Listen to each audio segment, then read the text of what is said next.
Hello, everyone, and welcome to the Cohen Lecture from the School of Education at IUPUI. I'm so glad you all are here with us. My name is Kyla McIntyre, and I am the Director of Development for the School of Ed at IUPUI. I just wanted to give a really warm welcome. I know we're all zoomed out at this point, but I'm so glad you guys could join us. Before I hand it over to our dean, I just wanted to give a little bit of background on all things Cohen Lecture. So this is an annual event that we celebrate extraordinary teachers, engaging local educators and citizens in conversations about teaching and learning, highlighting innovative and exemplary practices while grappling with critical issues.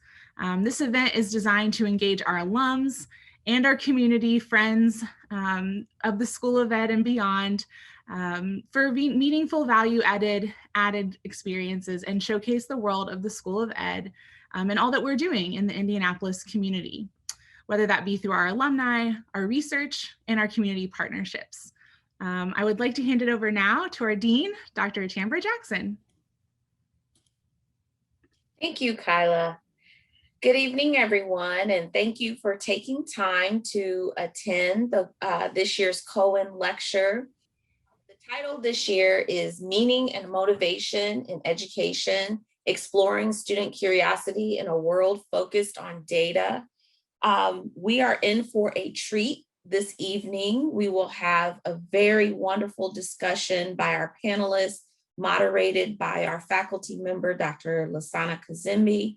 And one of the things that I just wanted to highlight that Kyla noted was the fact that the School of Education here at IUPUI is very invested in making sure that we position ourselves as a resource to the community.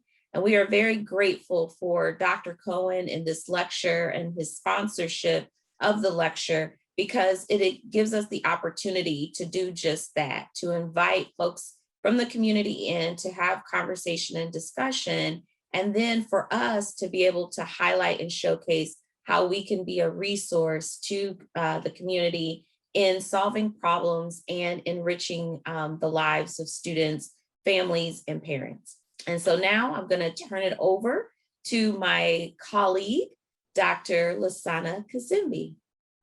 Dean Jackson, thank you very much. Good evening, everyone. Good evening to all of you who are joining us. We extend, of course, a very warm welcome to our panelists and to our friends in cyberspace. It is indeed an honor to be sharing space with you this evening. We thank you for sharing your time, your energy, your insight. So we say over and over again, thank you gigantically. Okay, we're indeed fortunate to be in conversation with these three marvelous panelists, each in their own right, do work in their respective lanes as educator, lanes of community collaborator, school leader, and of course, like all of us, lifelong student. So I think you're in for a real treat this evening. We've assembled a dynamic panel in order to help us stimulate and stretch our thinking around tonight's topic, tonight's theme, which is exploring student curiosity in a world focused on data. We have a very wonderful conversation lined up for you. I'll start this off by reading briefly their bios so you know who we're dealing with here. Ms. Keisha Dixon, organizer, convener, connector, is the executive director of the Asante Art Institute of Indianapolis, Inc. Ms. Dixon was instrumental in expanding the organizational model from the Children's Theater established in 1990 into a multifaceted not-for-profit that serves as the parent organization for the Asante Children's Theater, Asante Entrepreneurial Incubator, and the Asante Community Connections. Ms. Dixon's single most professional accomplishment was raising over $500,000 during the first year of the COVID-19 pandemic, the most earned revenue received in the history of the organization. Ms. Dixon is a veteran arts administrator, master practitioner, community advocate, and an experienced fundraiser. She's an arts education trailblazer with over 40 years of professional experience and executive leadership and management and supervisory positions within federally funded employment and training agency, the United States Air Force Reserves, and of course, the Asante Art Institute of Indianapolis, Inc. Dr. Tim Harshbarger has served as teacher and administrator for over 26 years, 17 of which have been in Lawrence Township, 7 in Hamilton Southeastern Schools, and 2 in Wayne Township. Dr. Harshberger has been a 3rd, 5th, and 7th grade teacher. Some would argue that you're always those things, that you never stop being those things, and an assistant principal, a principal, the director of human resources, chief human resources officer, and most recently his role as assistant superintendent for schools in Lawrence Township. Dr. Harshberger holds an undergraduate degree from Indiana University at Indianapolis, IUPUI, last time I checked, a master's in curriculum and instruction from Anderson University, administrative licensure from Indiana University, and an education specialist degree and a doctorate in education from Ball State University. He's also a Navy veteran who served 5 years in the Persian Gulf. In his current role, Dr. Harshberger oversees district K-12 enrollment policy and governance, COVID-19 reentry, and COVID logistics, while he also serves as a liaison to the community, university, and other groups on behalf of Lawrence Township. Mr. Evan Taylor comes to us as a mathematics content specialist for Indianapolis Public Schools and a cultural anthropologist. Mr. Taylor explores ways to embed indigenous mathematical practices and histories into K-8 mathematics learning spaces in order to develop children's indigenous mathematical identities. Mr. Taylor also explores ways to embed youth culture and hip hop into early childhood learning spaces, and he builds his coaching pedagogy from his experience as an educator. Mr. Taylor has spent much of his professional teaching career teaching upper elementary school students and middle school mathematics. His research as a doctoral student is centered in decentering the white gaze in the colonial composition of mathematics and to remember mathematics in its indigenous context and practices. So thank you one and all for joining us this evening. I wanted to quickly turn and get right into a very robust conversation and exchange with you. I wanted to ask a series of questions to each of you. And I'm going to ask questions, I think, across 3 categories of questions. The first category is going to center on what I call acknowledgement. The second will center on what we call analysis. And the third and last category will center on what we call answers. All right. So I'll throw out this first question and ask you to please try and limit your remarks to 2 minutes or less, because we're up against the clock in the Zoom gods. So I'll throw out question 1. We'll start with Ms. Dixon. The COVID-19 pandemic has no doubt fastened diverse challenges on each of us. Obviously, it's brought out different things and different people. Of course, our responses to these unrelenting challenges is reflected in and through the work we do in our respective organizations, our communities, etc. The question, please respond to what you've observed and experienced, especially across the last year, in terms of the commitment and resilience of those with whom you interact. I'm speaking of parents, teachers, students, community stakeholders. Can you talk about how resilience and commitment to practice shows up with the individuals that you work with every day? Thank you for that question. Well, first, before I answer that, I want to acknowledge our ancestors who are here with us today and that they are guiding this conversation that we're having. COVID-19 really was something that no one expected, and no one expected it to last like it has, and no one expected the impact to be so significant. And what, after the initial shock and recognition of what was taking place and how it was taking people out of here at such a tremendous rate, people were dying all around us. After that initial shock, you would see people, especially in the arts and cultural sector, push back, reel back, and then go, okay, I see this is happening. I see this is going to be here for a while. Who am I in this? And what can I do now? For us, it was about recognizing that the children were suffering the most, seeing all that they had to see, the craziness of people and their attitudes and this emboldenment with racism and the children were exposed to so much, and then the disruption in their school life and their home life. And what we wanted to address was, here was an opportunity to help them heal. Our children are resilient. If we can help support them through this healing process, our families are resilient. We've had to, especially people of color, we've had to deal with more than pandemic over hundreds and hundreds of years. So to take on a challenge like this, we recognize it and say, oh, okay, well, we've been lean on eating before, so we'll get through this. We've not had to had access to people before because we were separated. We can get through this too. But at the same time, those that could come together did come together. And we know when families, extended or otherwise, come together, we can overcome all obstacles. And that's what you also saw, is that people were helping each other out in whatever way that they could. And in spite of social distancing, you saw people with food drives, you saw people running errands for seniors and taking food by, or picking them up and taking them someplace if they could mask up. But that is who we are. And I think what we are seeing now is, in spite of this rush to, quote, return to normal, which I'm afraid of, that people are still demonstrating how resilient they can be in the face of a crisis.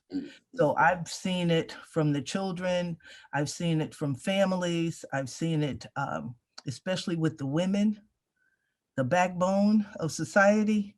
We have risen to the occasion, and we have come together to do what needed to be done when it needed to be done with what we had. Absolutely. Dr. Harshberg, if I can pivot over to you, what sort of pulling back and pushing forward have you seen in the lanes that you work in? You're muted, sir. Could you? Okay, thank you.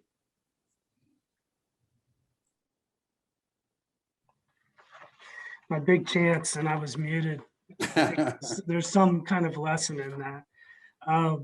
No, I think from an educational standpoint, the first thing I would say is that you saw a disenfranchisement, a detachment. You know, we were in school the week of March 11th, and then on March 13th, we were out of school. And that was a sudden shift.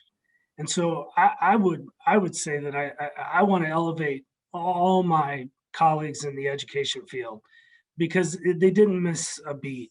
Come Friday, the 13th of March, they were already at the schools distributing food. There was curriculum and instruction that was getting put out, but there was a lot of disjointment, and there was a great challenge in front of us.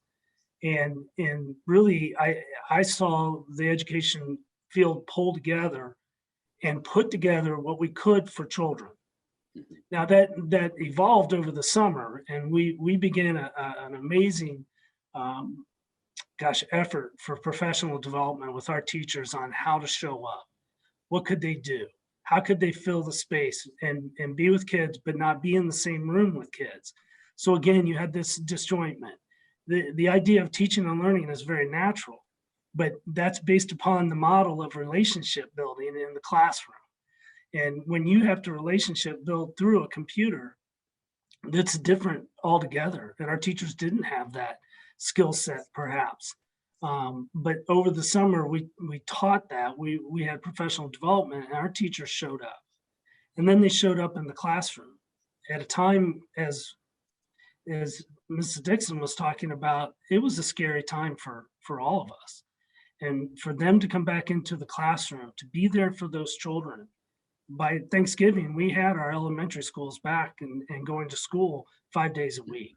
And so the ins and outs that I saw were, we had a lot of unevenness with our curriculum instruction. We saw that, but we also had a solid dedication from those colleagues that were ready and able and wanted to be in the workplace for children. And so honestly, I probably could go on with it. I would tell you one of the other outs, just real briefly, is is our children. The learning loss is without doubt, and it's across all fields, but it also is extenuated the racial divide and the achievement gap. And so now we're seeing those areas that were already significant issues, they've gotten worse. And we're going to have to get better to address them. And that's going to have to come through better training and becoming culturally competent. So we have a lot of work to do, but the idea that we could pull together, that we had a great divide moving from in-classroom instruction to online instruction. We saw that some teachers did that very well. We saw other teachers that struggled. But at this point, they do it very well. Okay. Wonderful. Thank you, sir. And Mr. Taylor, finally, last but not least, you know the School of Education is an equitable, ecumenical space. So I want to throw this question over to you as well and have you respond about what sorts of pushing back and resilience and commitment have you observed in the spaces that you walk in? Thanks. So I think the first thing that came by was like a general shout out to like all the custodial staff that have been inside these buildings that have since been keeping a lot of us alive. Like they've been cleaning up desks and classrooms and wiping things down that they've always done, but they've continued to do it despite whatever inequities continue to exist for them in compensation. I've seen teachers, so teachers engaging in what I try to entitle, I guess this is something the Academy try to make up new terms, so we'll see if it sticks on. This thing called Curricular Adrenaline. So I've seen a lot of teachers like continue to teach, but really when sitting with them, you see once they take the mask of teaching off, like presently, like they're tired, like they've been doing a lot, they've been bending and doing all these things, and they really haven't had a break. Like all of last summer, they were constantly thinking about what's going to happen next. And a little bit of that will still continue going into this summer, all education about what does school look like? And that brings to a point with the children. And the kids have done some beautiful things because kids have made it like, yeah, you all have to reorganize all of this. If you want me to log on and see my face, you're gonna have to do something that makes me want to show up. I've seen a second grade, I was at a sophomore second grade class. There was a second grade Black boy, and he was in the comments and he kept putting pictures of poop inside for his classmates to look at. And some educators like, no, don't do that. But from my perspective, like those pictures of poop were bringing a lot of his classmates to class. Like they were showing up to see what is he gonna put in the chat box today. You have middle schoolers that are like, look, I'm not sure, I'm not paying. You have to change everything if you want me to come back. Mm-hmm. And it's interesting to see how many schools as we transition back are going back to like a white supremacist ideal of normal. Like, let's get back to how it was before. And kids are like, no, we are gonna do this, because kids pushing back, like kids learned a lot in this time. I think kids learned a whole lot about their power and how to negotiate space. And they came together naturally. Like second graders didn't call second graders across the country and say, hey, do this when you go to class. They just knew, look, we don't have to deal with this anymore. If I don't want to turn my camera on, I'm not going to. So I think looking forward a bit, we're going to have interesting students coming back to the classrooms, whether it be the end of this year or beginning of next year, because now they know they have a lot more power than they were taught in the past. So preschoolers and kindergartners are coming in, they're going to continue to lead this wave. Beautiful. It's an interesting story about the student posting the poop. Usually that makes people run away, but in this case, it brought people together. That's really interesting. We've heard from you in this first leg of our conversation.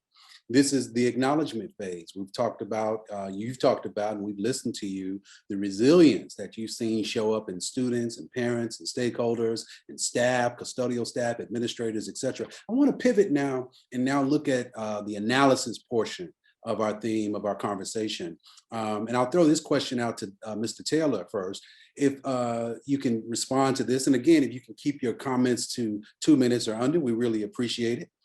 During the last year, We've heard and learned much about the pandemic and its stultifying impact on humanity. It has touched off conversation and brought more acute attention to any number of phenomena such as our social emotional health, trauma, and wellness, to the comorbidity of COVID-19 and deepening racial disparities, et cetera. From your perspective, in what other ways has this pandemic exacerbated our social tensions and fissures? I think it's very unique because the response to it, so the response to COVID, like out of nowhere, it seems like funds came out of nowhere to buy technology, to rearrange, to buy these boards to separate us from each other, to protect us. And I think a lot of it from an educator's perspective, and even me, is like, where were these funds at during the perpetual pandemic of white supremacy, of patriarchy, of capitalism?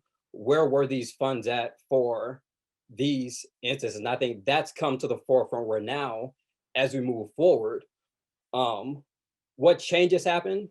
And now we know that there are ways and funds hidden somewhere that can help us with what we need to get help with now.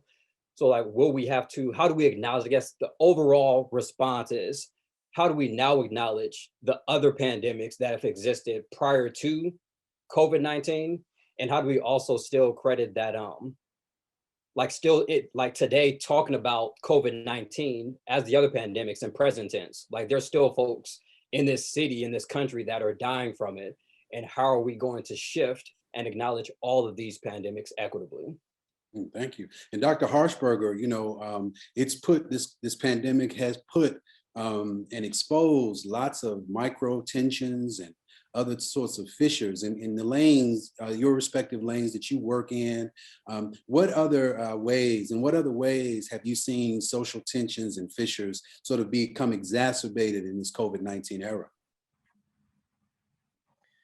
Well, I think access is probably a big tension.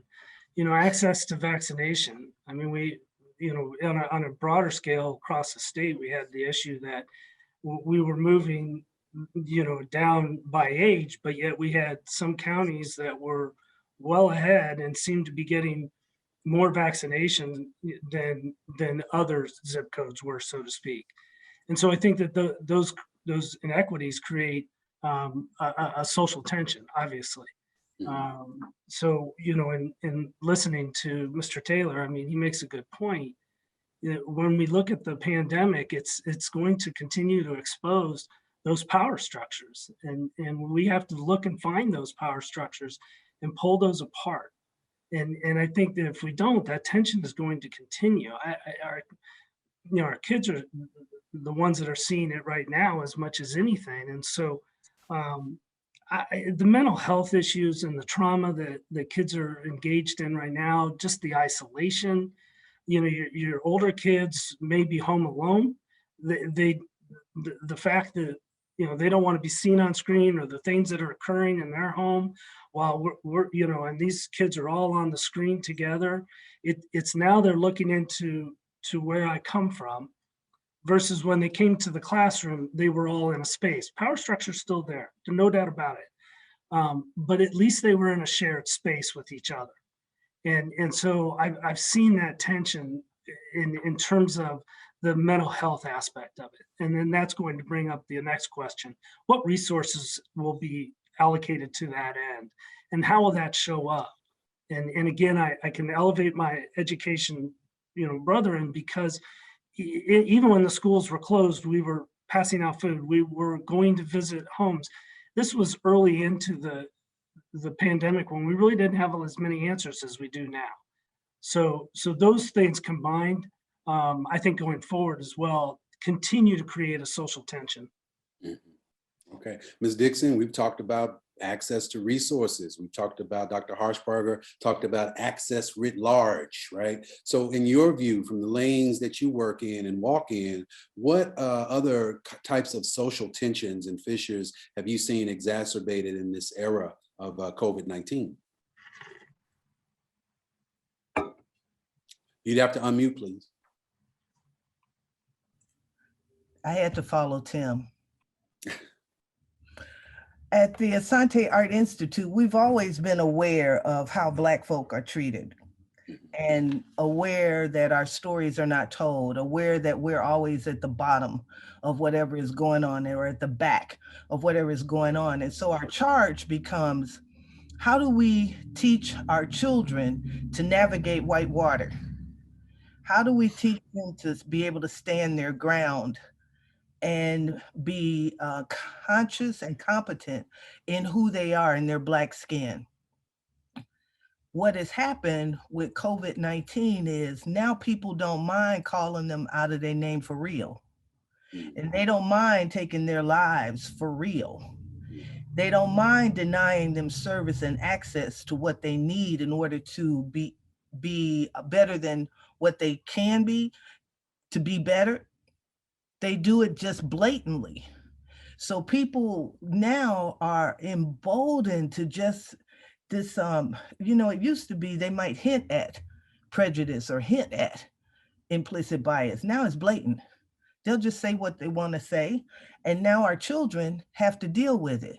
And they are constantly angry because they have been exposed to more, which social media, we can turn to social media for that, because it has highlighted all of the evil that is going on.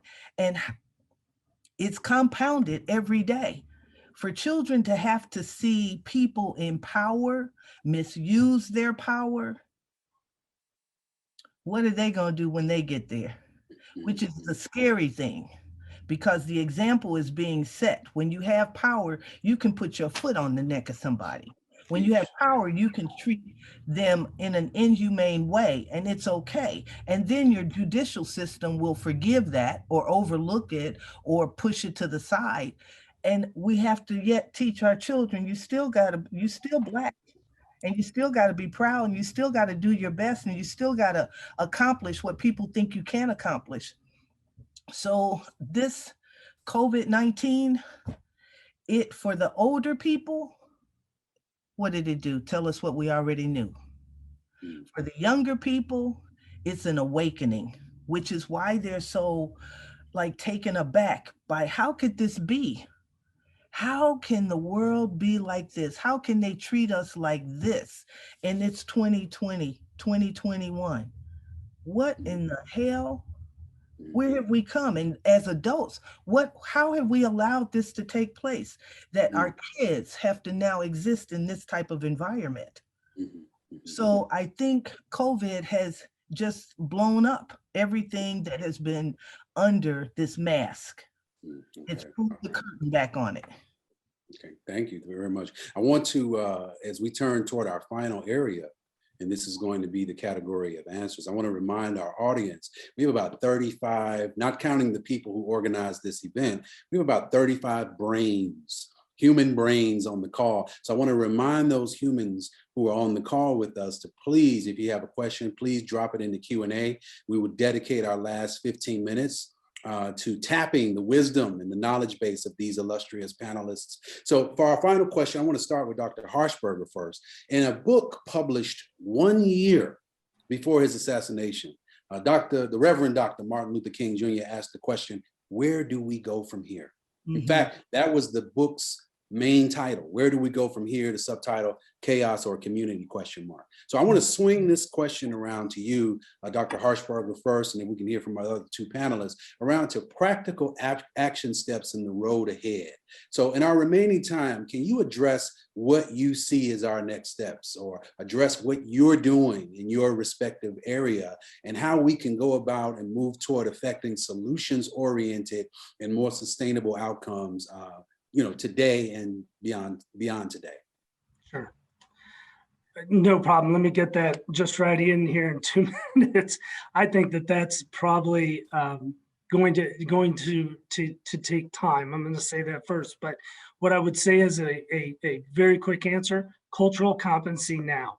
The understanding the difference between equality and equity, and the idea that one provides for you the same, so everybody gets the same, but not everybody needs the same. Many need more, and if we don't address that, then we are in trouble. And that is, there's no doubt about it. And I mean in public schools. But cultural competence now, and I think from an educator's standpoint, let me look inward for a minute. Are you ready?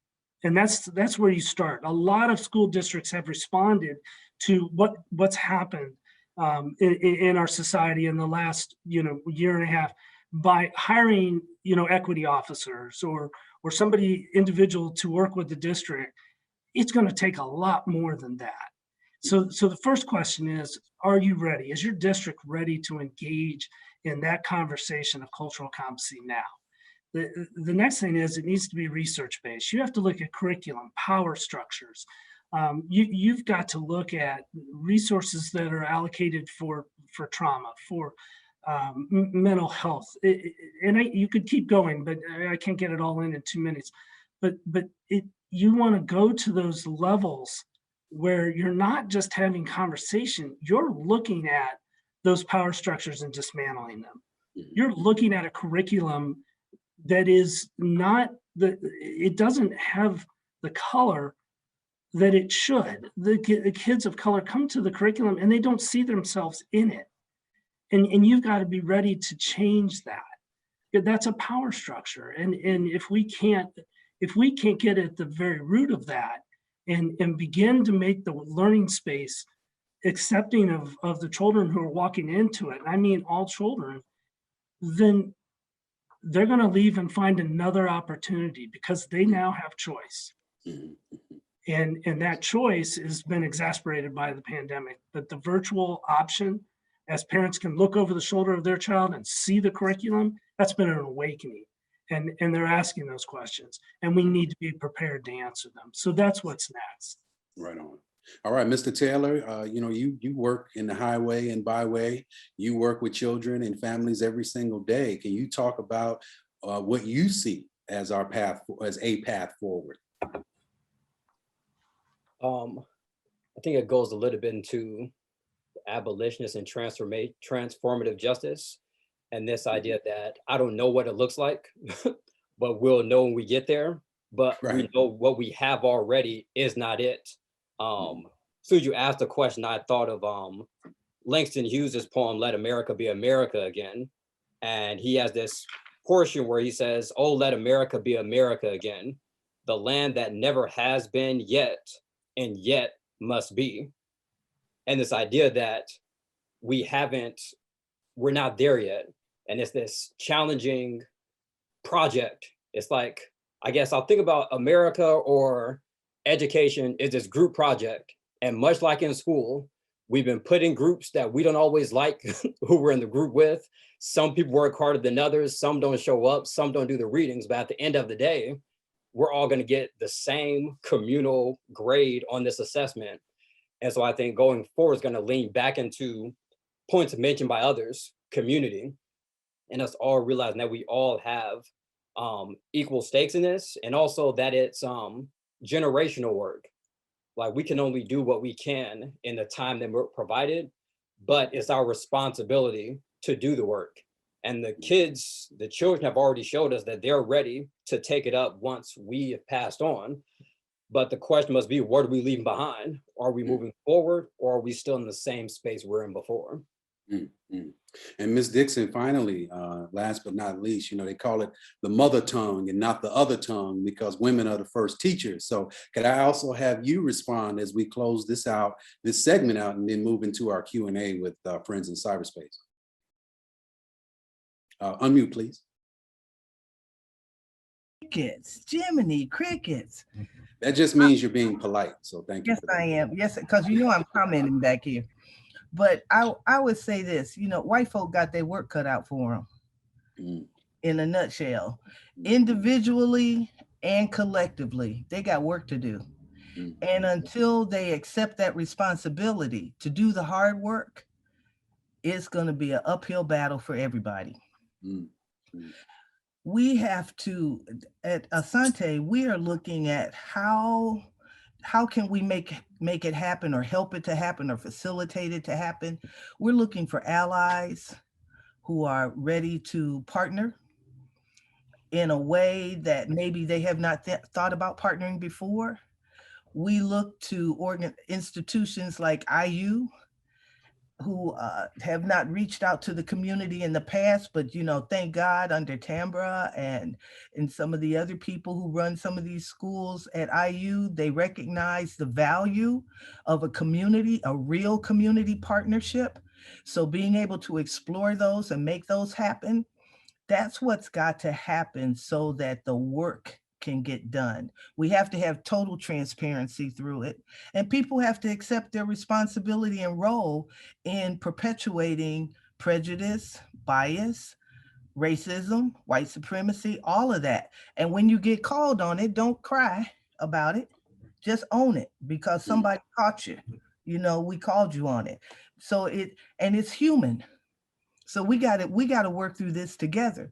Don't get your feelings hurt when somebody just says, that was a move you probably should not have made, and it could be done differently.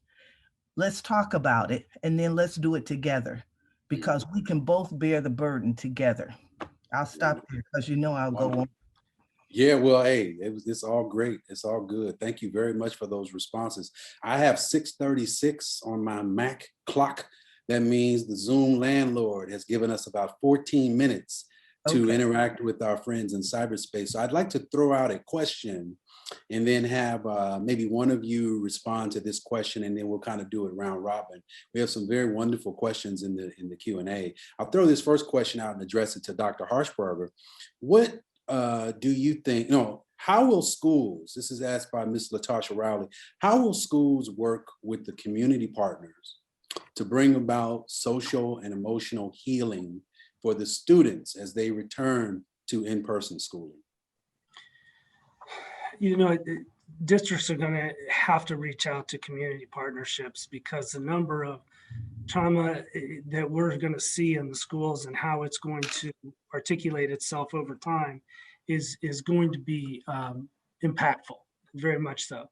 So I think, in working with your health partners, community and schools, there are different organizations that purely work off a grant-based type of funding that schools can now partner with to bring people into the actual building to support children who need that. And so as we move forward and those resources from the federal government come forward to support education, those will be the things that you're going to want to do in terms of the school district, because a lot of this money is one time.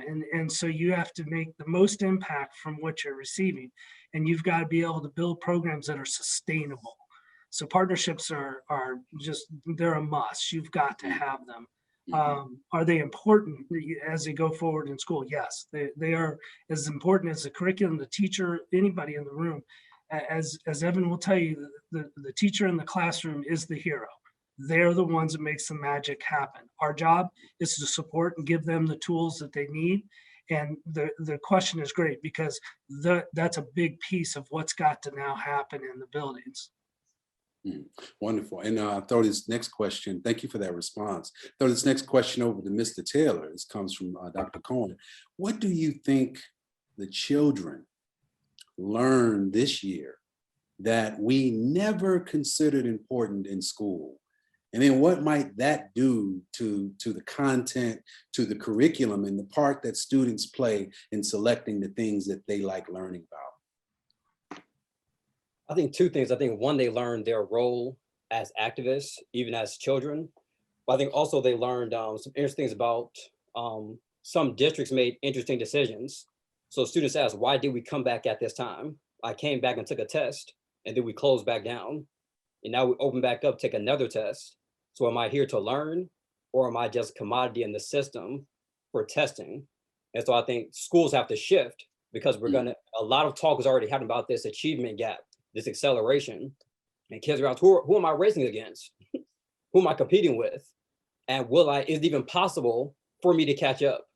And so I think all of these questions, students are starting to, I don't think just starting to, I think they've been asking these questions, but now they're more at the forefront. What are these conversations that are going to happen? What does schooling look like? Will we continue to engage in schooling, or will we make a transition to education? And I think that's what students, parents, communities are asking, one of the many questions they're asking. Wonderful, wonderful. And Ms. Dixon, I'll turn to you now because I know there's a lot of, well, Asante has a long shadow and a deep imprint, especially here in Central Indiana and throughout the state for education, arts, and learning. What, in your view, is the future of K-12 education in terms of being remote? How do you see this transforming toward the future? Well, I think what's going to happen again is partnerships. Partnering with an organization like Asante, and what we have learned from students that we have is that they're missing that cultural knowledge in the school system. They're missing the cultural competency opportunities in the school system. They're missing their history in the school system. So now they're finding out how race has influenced what they are being taught and not taught in school. So when they come to Asante and they work on some of our various projects and they get this exposure to history, like they have, as you know, we did the Journey in Search of Justice piece, and you helped develop that curriculum. You found out that one of our students said she learned more history working on Journey in Search of Justice than she has in the school. So we have got to come up, if the school curriculum does not allow them to teach it, then partner with an organization who does and bring them in on Fridays or whatever day to do that 1 hour of lesson, to do that teaching something that you guys aren't teaching in a way that you will not teach it, so that it sticks. And that then the student is open to other. If they're grounded in their culture, they're open to everybody's culture, and they're open to other subjects because they now know their place and how things fit in the world, and they know where they fit in the world. So that's what I'm saying, is that the school system has got to open up and partner with organizations that are doing what they are unable to do or just aren't doing right now. Okay. And that sort of pivots into this next question. And this is for anyone who'd like to answer it, specifically for the school administrator on the call. Why will equity officers who have not the authority for accountability, why will they make a difference this time around? And when they didn't before, mind you, and holding someone accountable means that there are consequences. Equity officers make reports, however, they do not hold anyone accountable. What, in your view, will be different this time? That one to me. Sure, yes, please. I'm sorry, that's what you're asking. I don't want to jump in, but accountability has to be for all of us. I'm going to be very simple-minded and straightforward about this. Accountability is for all of us. It's for the teacher in the classroom with the implicit bias. You got to address your own bias, but somebody's got to help you know your own whiteness before you can start talking about other race and interaction. You got to know yourself first. And so we have to deal with the implicit biases, those pieces that hold back us moving forward with not just the conversation, but the action. And so I think that equity officers and what have you are great, they're working, but when you bring in people from outside the district, I think it's better to build it from inside the district, you know, and Lawrence, for example, is working with Dr. Vanita Mayfield in cultural competency now. And it's not just conversations, it's not just trainings, it's looking at the district, every layer from the superintendent, the school board, all the way down to our janitorial staff. I don't like to say it like that because it's not down, but the whole compass of what we're doing. And that's why I said before, is your district ready for that kind of engagement? If not, you've got to back off and work at a pace where you can keep people engaged, because they have to be accountable and they have to be a part of that. And yes, I think the administrators in the district have to hold our teachers and kids and families to the fire in terms of accountability. Mm-hmm. Wonderful. And I wanted to throw this out to any of the panelists who wish to respond. We talked before, and it's been brought up, about the wellness and student emotional health, the emotional health, the socio-emotional health of our students and their welfare and flourishing. Can you talk about what you or your community partners plan to bring about or engage in terms of helping students and bringing about that sort of healing in students along social emotional health as they return to in-person schooling. What sorts of things in your view can we do, or are you already doing, that support the social emotional health and welfare of our students?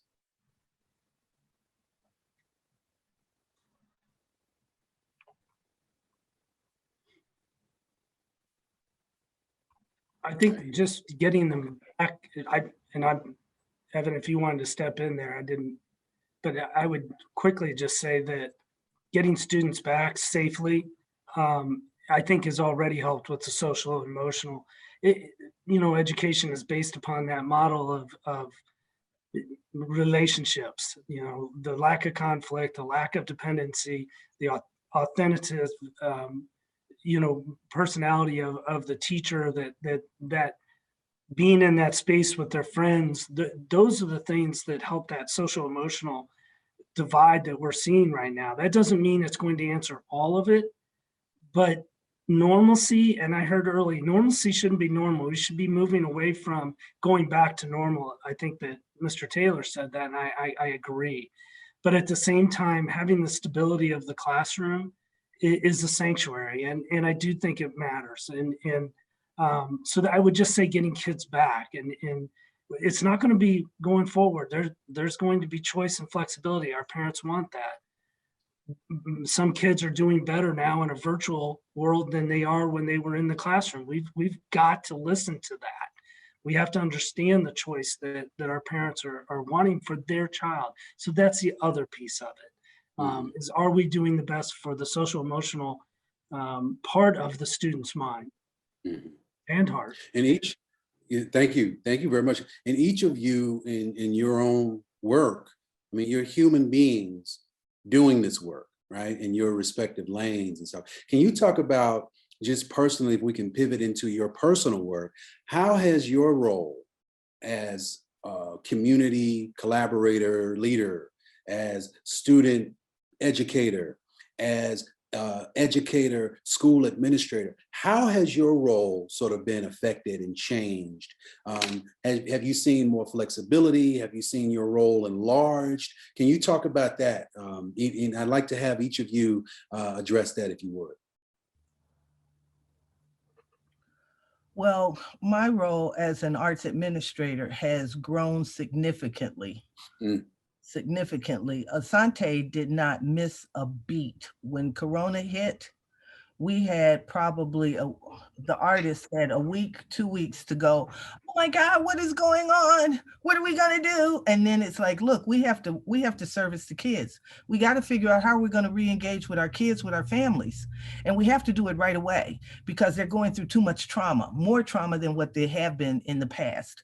So figuring that out, and then also looking for resources and positioning the organization so that we could be receptive of those resources, that we could have access to them, and making sure that we are advocating as to why we need more than what you gave us before, because the work is harder and it's more intensive. So we, just getting out there and building relationships and looking for opportunities. I am working quite a bit, and so are the people who are at Asante. We're working around the clock almost to do the work that needs to be done. And that's the way we're approaching it. It needs to happen. Okay. And Mr. Taylor, before you answer the question about how your role, I mean, you're a graduate student, but you're also a teacher, you're a teacher of teachers. Before you answer that question, I wanted to share a couple of responses from the chat that had come in. One person wrote, students have learned how to be leaders as they are learning how to navigate systems. I think that's a really fair, accurate statement.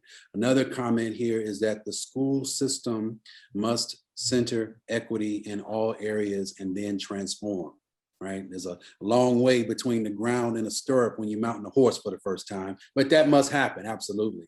Another person writes, this is all wonderful, but I worry about school funding and the inadequacy of our teachers' salaries and the move of public education monies to non-public schools. That's a legitimate and real concern we see not just here in Indiana, the crossroads of America, but you see it across the entire country. And then another person writes, school systems must seek out best practices and experts. That's a really interesting point as well. Subject matter experts who have a stake in the outcome, preferably. And then, of course, another person wrote, I think COVID-19 shined a brighter light on the social emotional impact of teaching and learning. I'm so glad they phrased it in that way to hit the zone, if you will, of teaching as well, to disabuse people from thinking of teaching as just some technocratic enterprise, but that there's so much that goes into pedagogy. So we'll shift from there. And Mr. Taylor, I'll throw this question back at you. If you can talk about how your respective role in the various lanes that you occupy, how has your role been impacted and changed during the pandemic? So I think it's quite a lot. So one thing has been in my position as a district content specialist, first I had to realize my privilege. I wasn't in classrooms every day. I would sub and go occasionally, but like, I don't know. I had moments where I went to teachers' classrooms, and the few times I went in, like, that's complicated. Hybrid teaching to a screen and people in front of you. So that's one thing. So I thought about, there's a quote by the rapper, spoken word or wordsmith, Sho Baraka. And he says, he talks about how the Roman philosophers were giving out philosophies while Rome was burning down.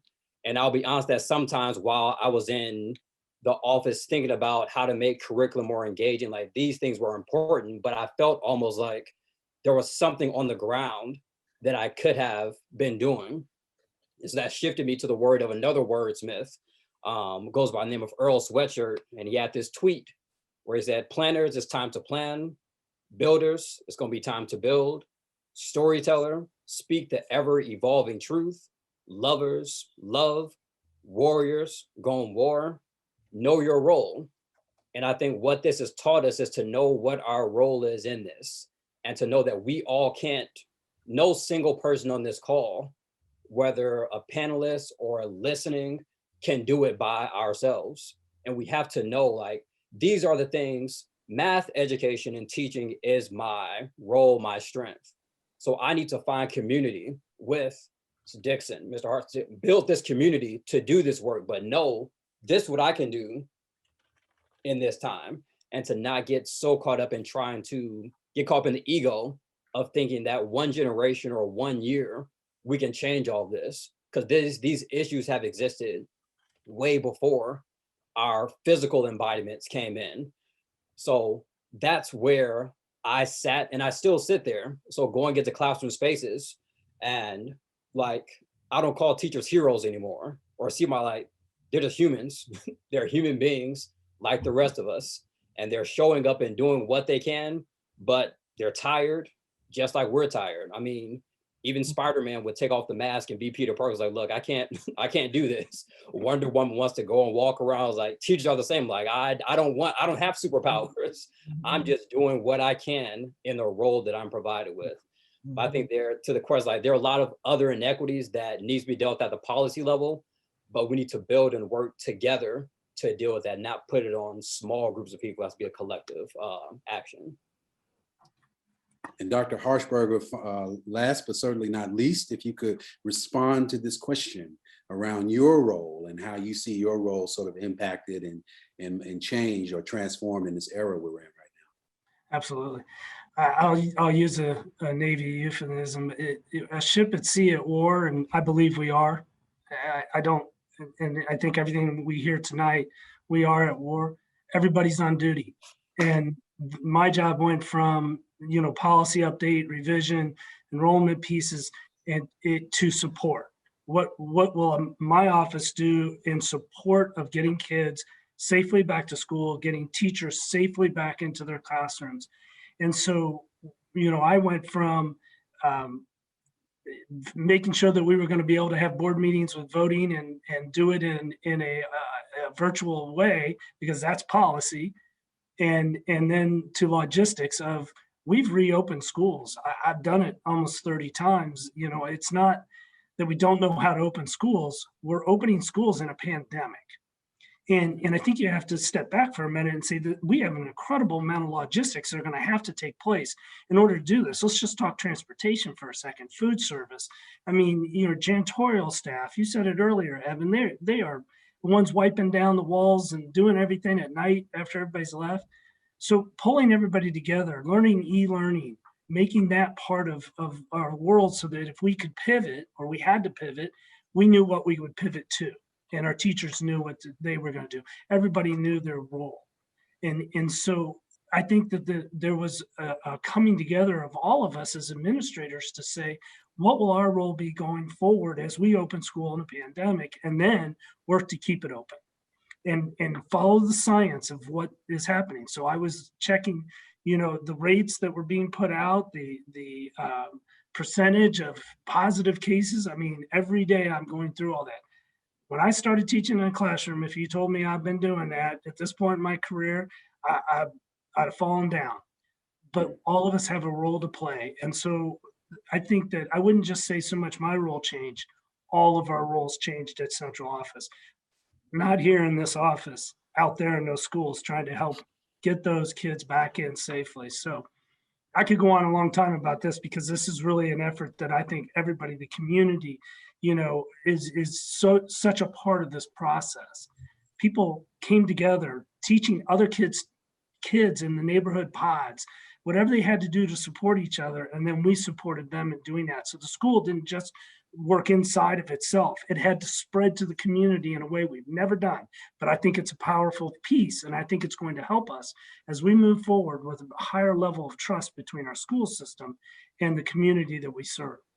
What a wonderful note to end on. I want to thank you each and all, Mr. Evan Taylor, Ms. Keisha Dixon, Dr. Tim Harshberger. I really want to thank you for the insight and the sharing that you did with us this evening in dialogue with us, transformative dialogue with us at this annual 2021 Cohen Lecture. Also want to thank the organizers, the Without Whom department. It's essential to recognize Ms. Laverne Johnson, Ms. Kyla McIntyre, and the behind the scenes, the man behind the curtain, Jason Gross, who is our technical wizard at the IUPUI School of Education. I really wanted to thank those individuals as well for the logistics. And of course, our illustrious, our wonderful dean, Dr. Tambra Jackson. Wanted to thank you for helming us and leading us. And we hope you, our friends in cyberspace, have enjoyed this wealth of information that's been shared this evening. Before you close your laptop, before you jump into Netflix or reach for those dark beverages, we wanted to ask your help to provide us some feedback. So when you click the red leave button, you'll be prompted to complete a survey and invited to review resources around tonight's topic. So we're not done feeding you yet. All right, so we appreciate your responses in advance, and we really look forward to connecting again with you soon. We also want to invite you to visit education.iupui.edu. Swing on over there and check out some of the wonderful, the great and wondrous work that the IUPUI School of Education is doing in this city and in the region.